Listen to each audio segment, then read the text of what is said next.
Welcome to another episode of Meet the Candidate. The Voice of Viet Vegas proudly present to you Mr.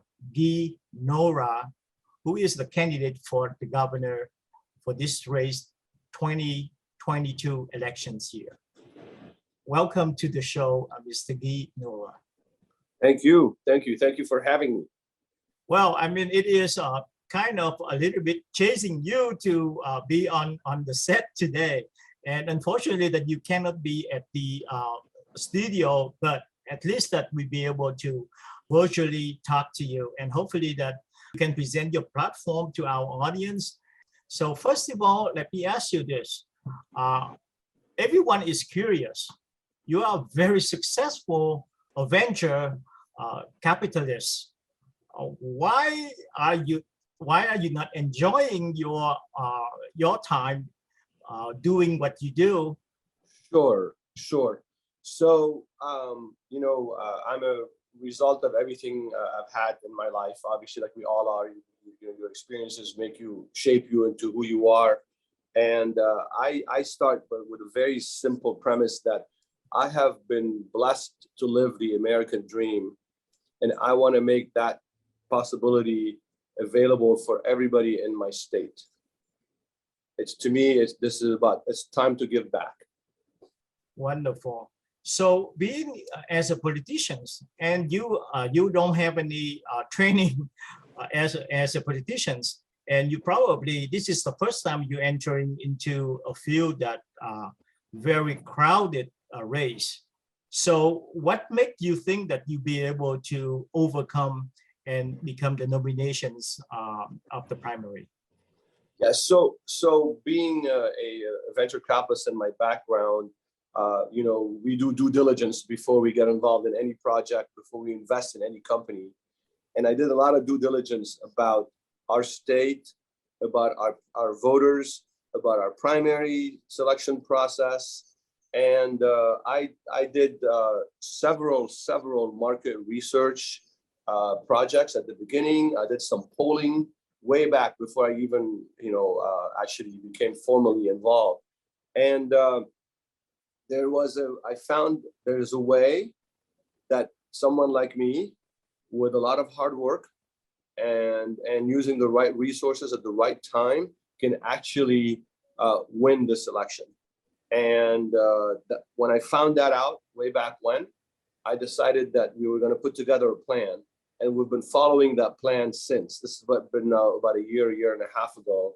And of course, you can never predict an outcome in something as complicated as an election. But our plan is working just how we had started it when I did my research, my diligence back then. Usually when I invest in a company, I do the same exact thing.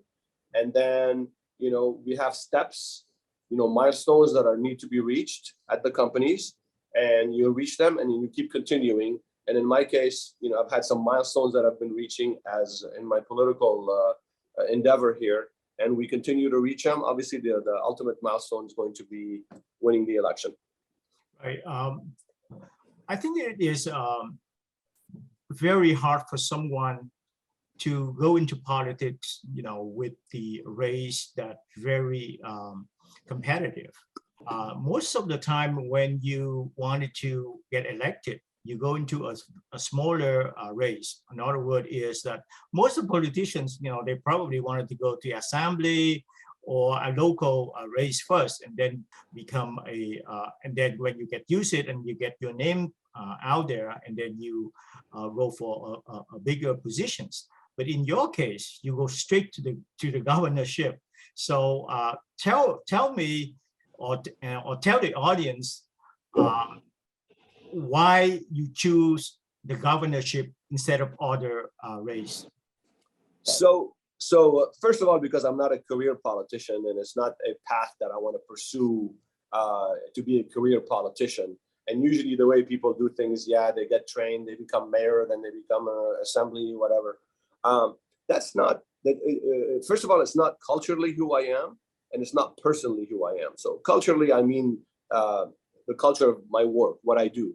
So as a venture capitalist, I'm investing in people that are always thinking so far outside the box, right? So people came into my office 25 years ago that wanted to cure cancer. Just imagine, back then people thought you would never be able to cure cancer. And these other people came into my office and I invested in them. So my world is where you do things, you always reach up as high as you can. That's the first thing.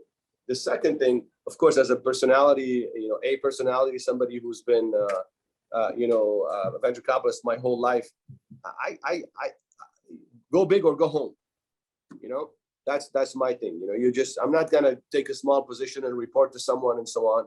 I'll go for the top job, and I've seen it happen before. It works, and I'm gonna make it work myself. That's very interesting thinking. So what skill set do you think you can bring in to govern the state that other candidates do not have? Actually, for the position of governor, I'm going to bring the most important skill set that you need to be the chief executive of a state.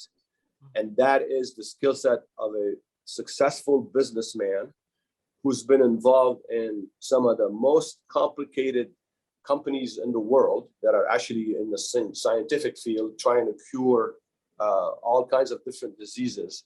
So just imagine, I have been on 25 board of directors in my career. I have been on 20 audit committees, 20 compensation committees. I have audited companies. I have seen their numbers. I understand transparency and budgets. Oh my God, what does a governor do? In our state, you have a budget every 2 years that you work on. No one's going to know budgets better than I can. So just imagine you have a chief executive position of a state with someone who has been involved as a chief executive their whole career, 35 years. And because of my job, not only that I did it myself, but I saw some of the best people in the world do it. And I learned from them. So I can't emphasize enough how important it is to have a business person running the state. This is not a Senate position. This is not an assembly position. This is not a place where people come in and decide and discuss and debate. This is, you run something. You have 17 departments that report to you. They have people that report to them. They work for the people in Nevada. They have to come in and do the best possible job for these people. The same exact way when I was doing in my career. We were trying to do clinical trials for companies that were going to be involved in Alzheimer's. And we had to have the right number of people, the right talent. Very, very important. I choose CEOs to run my companies, correct?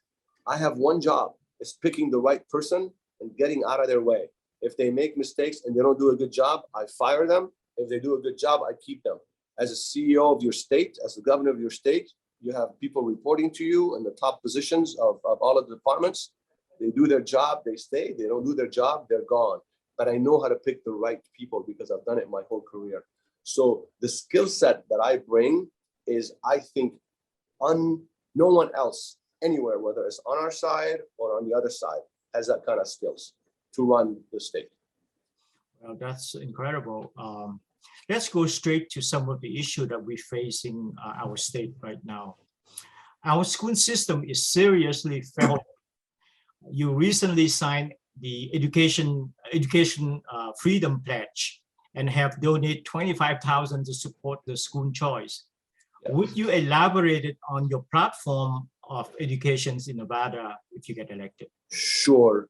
And just like always, I always look at these things in a big picture, because that's how we business guys think, especially in the venture capital world. You look at the big picture. So if you look at the big picture of education in Nevada, okay, in 1998, there was a gentleman called Kenny Gwynn who was running for governor, and he talked about education back then. Okay, so that was the issue way back when. Well, fast forward to today, we've passed tax after tax after tax, sending the money to education. And the good people of Nevada, because they care about education, have all said, yeah, that's okay, we understand. A year ago, we passed a mining tax also for education. And then a couple of years ago, when we passed the cannabis, we made it legal. They told us the money's going to go to the schools. So I come from the outside and I look at all of this money that supposedly has been going to the schools, and our schools have only gotten worse. Right. Right. We are, depending who you're talking to, we're number 50, we're number 49, we're just the worst in the country. Okay. So what I tell the voters of Nevada is, what do you have to lose to have someone on the outside who can think outside of the usual issues and actually try to solve these problems? Because these are real problems that we have, and nothing is more important than our children. To me, the actual solution that we're going to have is, I'm going to sit down with all of the stakeholders in education, all the stakeholders. I don't have biases. I'm not a politician, so I don't come in with any preconceived notions. I come in saying, I have a problem and I need to solve it. I need everybody in the system to solve it. And I know that everybody in the system doesn't get along. I don't care. I'm here to solve a problem. I'm not here to worry about people getting along and not getting along. I'm here for the kids. So when we start looking at these kind of situations, that's how we're going to get everybody in the same place at the same time discussing these issues. Now, there are examples that we can use that have worked, and I think we would be very, very bad government officials not to actually apply some of these that we've seen, such as charter schools. Charter schools work. The data shows that charter schools work. Okay, we cannot hide that data. The data shows that it's not just about money. There are so many more things that come into the situation than just throwing money at a problem. The data shows that the best use of your money in an educational system is when it goes to the teachers and to the students in the classrooms. Everything else is extra. Everything else should exist to support the classroom, not the other way around. So these are the kind of things that I'm going to be discussing. I try not to be the typical politician and say, here, let me check the boxes that people want to hear. That's why it's important. And that's why sometimes people say, gee, you're not giving us a lot of specifics. Well, no, because when you have a complex problem, specifics are not necessarily the best thing to do. Listening is the best thing to do. Talking to all the stakeholders is the best thing to do. And then as a leader, you solve the problems and you take positions and you live with the outcome of these positions. And just to add one more thing, when I have my summit and we're going to have the discussions, I'm going to say to everybody in that room, we're number 50 today. I want us to be number 29 in 4 years when my term expires. Why do you do that? Because in business, you do management by objectives. You give people a goal to reach. Anyway, I'm sorry about the long-ended question, but I wanted to explain it in a way that's not simplistic like everybody else does. Well, that is a very big goal to achieve. From the 50th to the 29th, this is a big goal for 4 years, and I hope you can achieve it. Anyway, so we have to take a commercial break, and we will resume back the conversations in a couple of minutes. I'll be right here. Thank you. Thank you.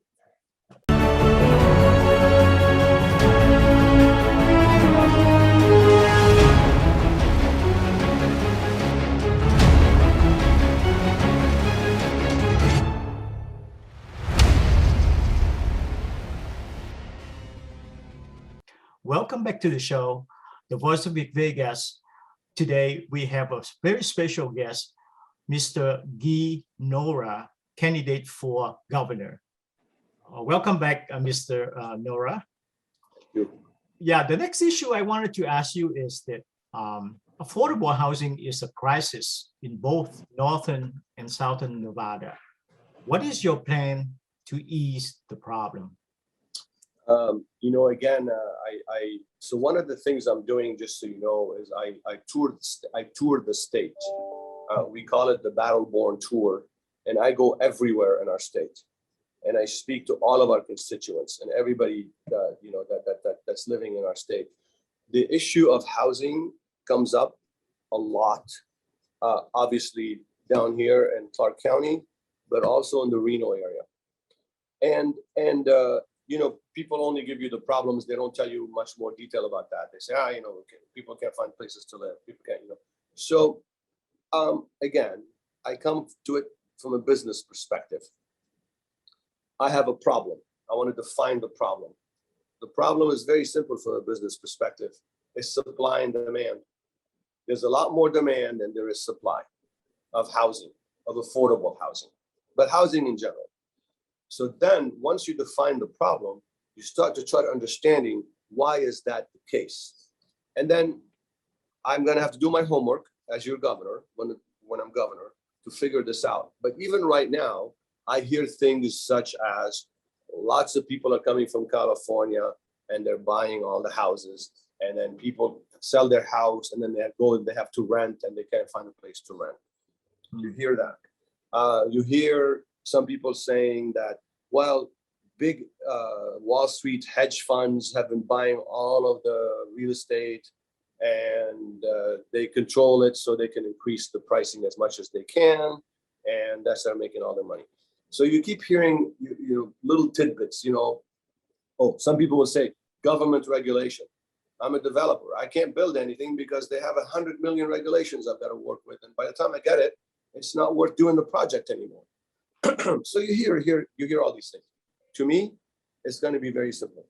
I've defined the problem. It's a supply-demand problem. Now I need to talk to everybody who's involved in the system, and I'm going to try to figure out how we're going to solve it. If the issue is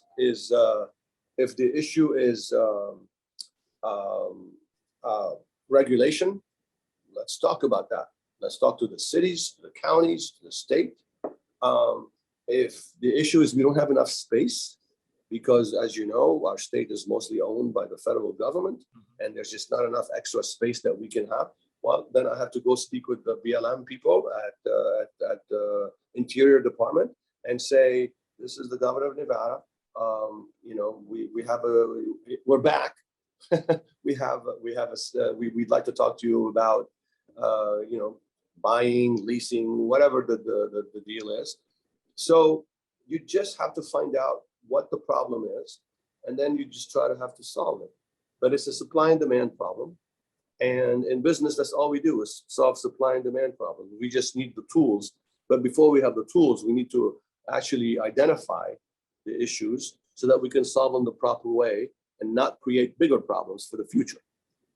And that's where someone who's like me, who's a business person, is going to be able to solve these problems in a way that are going to be sustainable, not just short-term solutions. Yeah, but I mean, that brings to another issues though. When you don't have affordable housing, you can hardly recruit new teachers.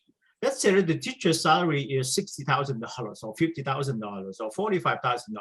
They can't afford $500,000 home with one salary, or even with two salary. It's very unaffordable. So it creates another issue that probably most of the people, they don't look into it. It is more of a national crisis than individual state. So how would you be able to recruit better teachers when we're talking about the school system? We have to solve the issue with the problem with educations. But if you don't recruit good teachers, you cannot solve that problem. You're right. I think we're mixing the two issues here, but they are very well connected. And same with economic expansion. You can't grow your state if you don't have housing. But to answer your question about recruiting good teachers, one of the projects that when we actually do this big, if you want, the summit, the education summit, one of the big things that is going to become transparent, which is not very transparent today, is where the money comes from, how the money is used, and where the money goes.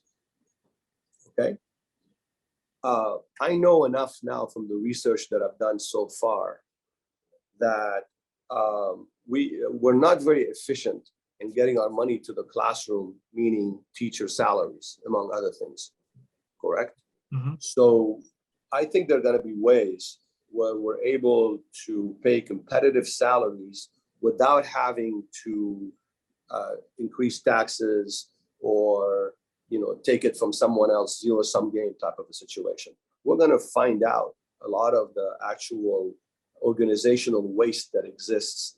I mean, by definition, when you have a system that's as big as CCSD, you're going to have a lot of organizational waste.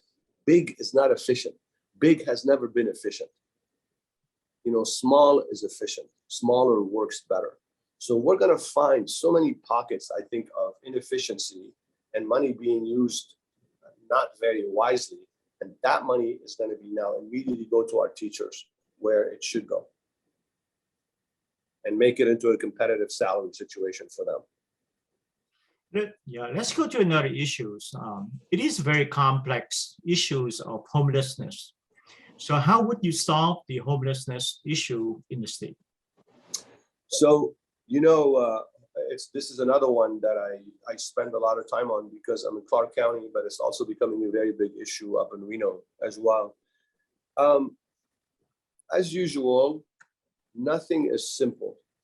So it's not just, the homeless is not a homogeneous thing. It's several things. So if it's someone who's not taking their medication, that's one issue.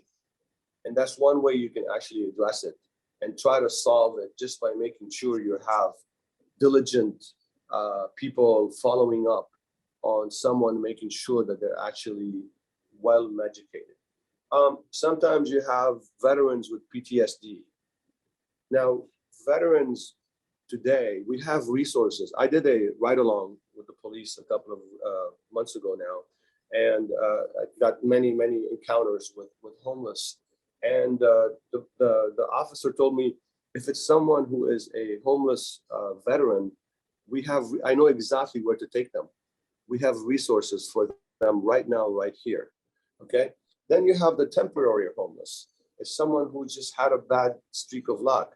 And that particular person actually can go to some centers now where they can actually be there and as they get back on their feet. And then you have what I call the chronic homeless, which is someone who doesn't want to be under control and have to be told to take their medicines and have to be told that they can't swear and that they have to take a shower every day. So we can't put all the homeless in one bucket. We have to put them in the different buckets that they exist, which makes the problem a little more addressable. And then the way the problem is going to be solved is through the state, the counties, the cities, and the private sector, churches and organizations that are helping. So it's a all hands on board. It takes a village type of a situation, but we need to understand how complex it is so that we just don't bunch it all in one area and try to give everybody the same solution when they don't have the same problem. Let me read you a statement here that you put it on your campaign things. I am going to make you this promise. I am not going to run this campaign like any others. I will talk to you directly and with full honesty and frankness. Together, we will turn Nevada around. Expand a little bit more what your statement is. Yeah. So as you've seen, probably if you've been following my campaign now, we're doing nothing the way that your typical politicians do it, starting with our commercials. Our commercials, I kind of make fun of myself a little bit. I don't take myself seriously. The first introduction video that we made, I'm talking to somebody, a narrator and going back and forth. So what I told my campaign when we started this is I want to think outside the box. I don't want to do anything the way everybody else does it. So a lot of again, politicians like to pick 5, 6, 7 words that they think is going to apply to someone, and then they will actually give you these talking points. If you notice, even when you asked me about education, I didn't give you talking points. I gave you a much bigger picture, including some points that are important. But all the other people would have said, hey, school choice, vouchers, charter school, that's not what I want to do. Points. I want to engage. I want to engage my constituents. This is about all of us, not just about me. And I want them to be engaged with me. So the way to do that is what I'm doing. So I was talking to you about the Battleborn tour, where I go everywhere and I talk to people. I talk to people that are probably not going to vote for me, but that's okay, because I'm going to be their governor one day. And that's how I think.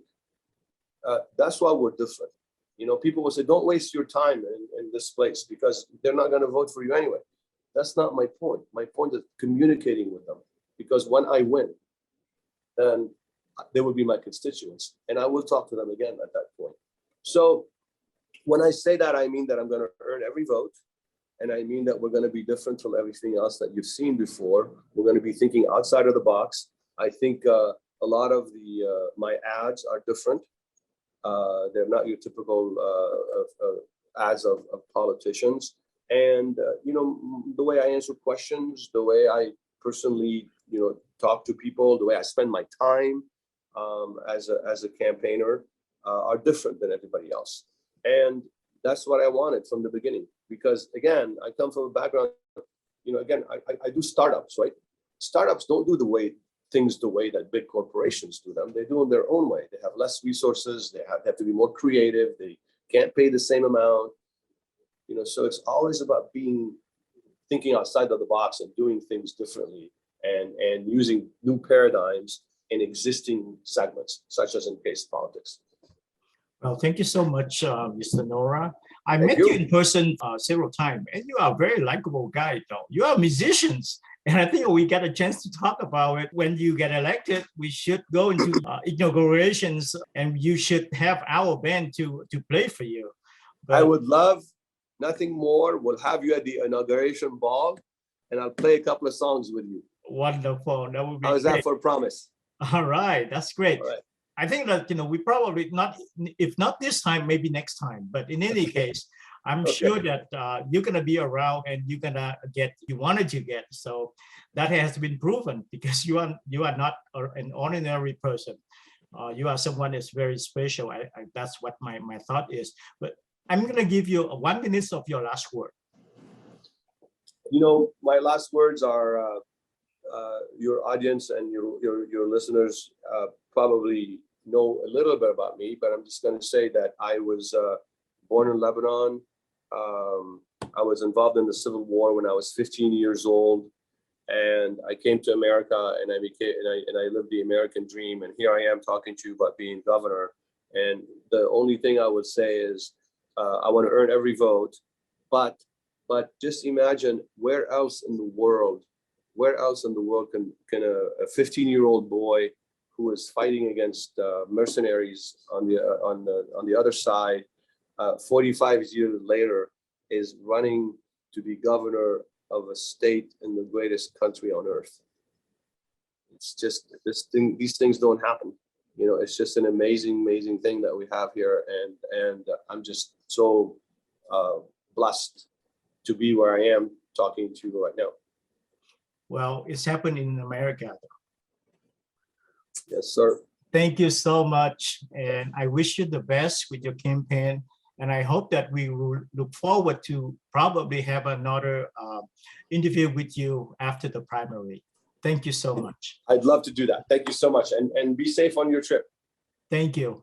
All right. The Voice of Viet Vegas, thank you for your attendance. We will see you in the next episode. Thank you so much.